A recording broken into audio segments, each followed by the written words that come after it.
这个天气在佛山还有什么比来顿炭炉鸡包更舒服的？只要亮鸡一只，汤鲜肉美，不要太爽。如果店里还能吃到正宗黑山羊做的清汤羊，这个秋冬的食堂可能就定在这里了。Hello， 大家好，我是毛哥，今晚来到朝阳南路，来吃一家门口经常停满了车的鸡包。这家鸡来了，这样的气温，这样热闹的场面，完全在我意料之内。去年来吃过，对这里鸡的品质一直就念念不忘。天冷在佛山吃鸡包呢，我首先想到就这里。这家的汤底呢很有特色，跟别家不太一样，它是下这种山姜头的。更关键的呢，他家用的是活鸡，这一点就非常难得了。在佛山市区很少有鸡包店有这么多鲜活亮鸡的。我们今晚准备搞一只湛江大扇鸡，肉身相当的饱满。这个是别桌起片的，皮下的油脂肉眼可见的丰厚。我们想更好的感受扇鸡的口感选择了斩件。这只扇鸡斩了一大碟出来，非常漂亮。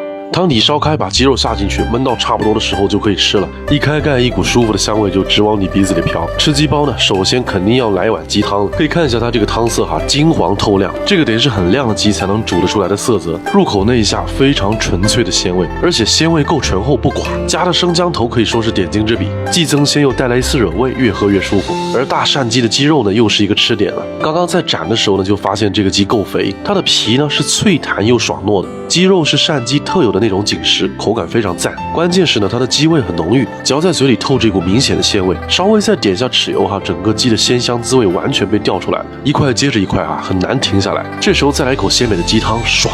鸡包已经吃得很爽了。今晚我们人多，那就再搞一个黑山羊。我们点的呢是清汤羊，看它的做法也是相当带劲。先把切块的黑山羊呢猛火爆炒，炒出香味，然后呢再几勺开水下去，一锅浓郁的羊肉汤就出来了。好的食材加上拿捏到位的手艺，一锅浓香扑鼻的清汤羊就上桌了。刚刚我们也看到它这个汤的烹制呢没有加别的东西，喝起来呢它先是一个很醇香的底味，细品一下羊肉的鲜，萝卜的甜，还有那股油脂香气都融进了汤水里，喝起来滋味浓醇，特别的温润舒服。而这个黑山羊肉呢，它吃起来也相当有特点，它的皮是又紧又弹又香糯，皮下的油脂呢恰到好处，不会太肥腻，瘦肉部分则很弹嫩，吃在嘴里越嚼越香。然后他家吃羊肉这个特调的蘸料呢也相当有特点，别家基本上都是清一色的腐乳，它这个酱料呢浓郁中带点刚好的微辣，吃起来味道特别有层次感，而且很开胃。再来一口爽甜无渣的萝卜真的很舒服。这一锅清汤羊的精彩程度不亚于刚刚的鸡包。收尾的主食呢叫了一个他们家特色的捞粉，粉的质地呢没有很透明，说明米浆的含量还是可以的，而且他家下的花生油特别的香，吃起来真的很爽。